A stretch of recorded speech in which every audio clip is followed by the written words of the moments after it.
Bonjour et bienvenue au musée de la photographie Charnègre à Nice. Dans ce contexte inédit, le musée vous propose une série de rencontres avec des photographes présents dans les collections du musée. Aujourd'hui, nous avons le plaisir de rencontrer et d'accueillir Marc Poligny, photographe singulier, passionnant et passionné. Marc, je vous propose de nous parler de la singularité de votre travail, de votre passion pour la photographie. J'aborde souvent dans mes travaux photographiques la thématique de l'insularité, le thème du vide, de l'absence de traces humaines, de l'isolement. Et quand on parle d'isolement, on en revient ipso facto à l'humain. Je veux dire par là que l'humain revient sans cesse dans mon travail. Je dirais que mon écriture photographique est plus dans le subjectif. En termes photographiques, on parle de hors-champ. Plus que dans le démonstratif. J'ai toujours plaisir à, des fois je m'efforce même, à effacer des détails, comme une silhouette à contre-jour, ou bien un paysage qui va se dessiner par ses lignes. Habituellement, je traite mes photos en noir et blanc, bien qu'il m'arrive de faire de la couleur. Je dirais que quand je fais du noir et blanc, ce n'est pas par positionnement, par posture, c'est simplement que le choix est une évidence pour moi, la question ne se pose pas.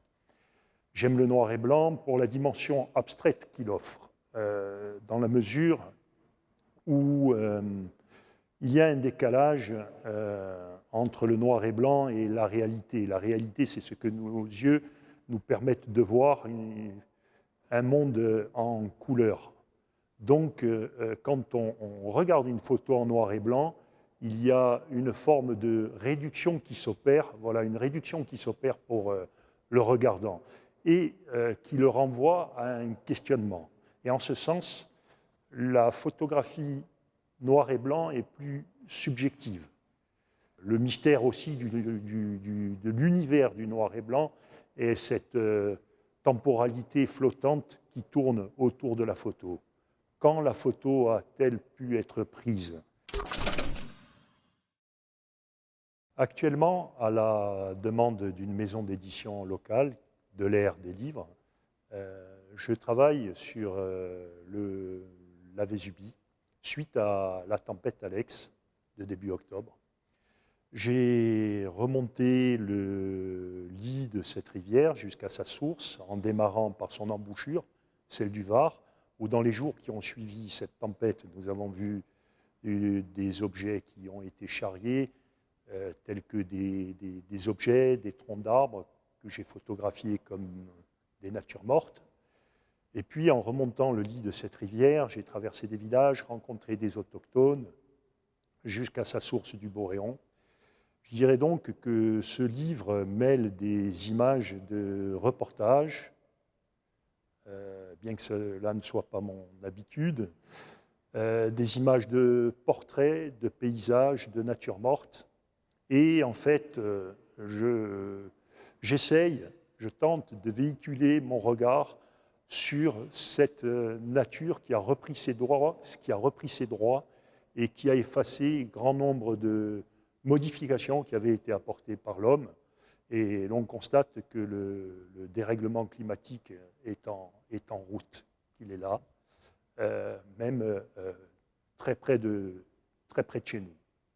Et puis, parallèlement, je travaille sur un projet photographique qui, cette fois-ci, est plus intime et qui se situe dans l'extrémité nord de la Corse, le Cap Corse, qui est une véritable île dans l'île, où je traite de la tradition, des croyances et du paysage.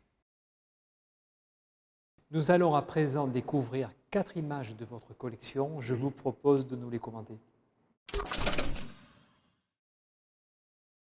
J'ai choisi de vous présenter cette première photo car elle est le point de départ de ce qui est devenu un livre, un portfolio qui a été exposé ici au musée de la photo, Islande, île Noire. Dans cette image, j'y ai vu de la vie au travers de ces draps blancs. On imagine une famille qui vit dans cette maison qui est en arrière-plan. Et puis, il y a surtout, sur un large plan, la rudesse et l'omniscience de ce paysage. j'y ai donc défini le cadre de Islande-Île Noire qui a été quelles sont les conditions de vie dans ces contrées si lointaines pour nous et si rudes. C'est pour ça que dans ce récit, l'homme est toujours en arrière-plan et en premier plan, on aura toujours cette immensité synonyme de liberté, mais de liberté qui piège aussi l'autochtone dans ces conditions.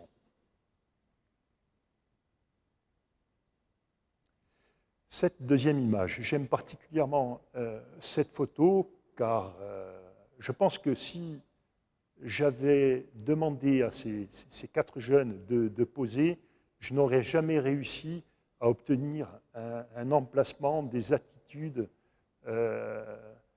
des formes aussi parfaites.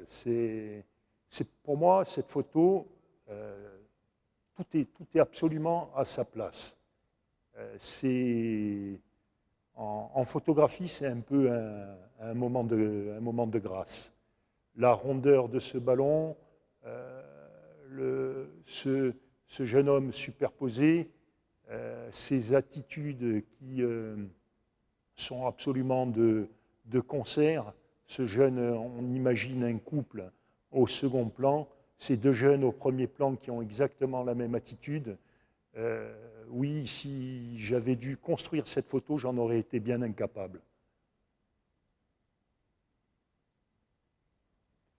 J'ai choisi cette 3e photo. Pour moi, cette photo a une dimension assez poétique. Elle peut être quelconque, elle aurait pu être prise n'importe où. Elle a une dimension poétique et si elle avait été traitée en couleur, elle aurait perdu de sa dimension poétique.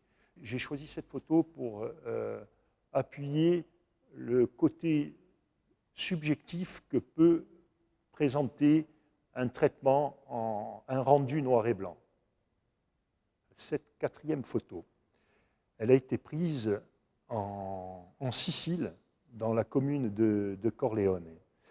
Ce que j'aime particulièrement dans cette photo, c'est sa construction. On a ces lignes horizontales et sa construction qui en fait est une construction colorique. L'ocre d'un côté, le rouge de l'autre, cette immensité de bleu. Il y a une grande dimension subjective au travers de cette image. Personnellement, j'imagine un homme qui travaille dans ses champs depuis toujours. Au-delà de l'imaginer, l'imagination est même olfactive. Et puis, il y a ce poteau. Ce poteau est au centre de l'image et c'est un détail, c'est plus qu'un détail. Alors je crois que s'il n'y avait pas ce poteau, cette image perdrait de sa force. Ce poteau qui penche d'un côté, c'est un peu le poids du temps qui s'écoule et dans un paysage où tout semble immuable. On ressent aussi au travers de cette photo une culture paysanne.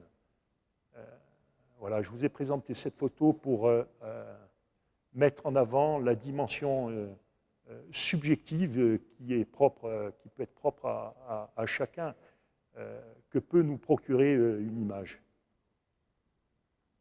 Cette séquence est à présent terminée.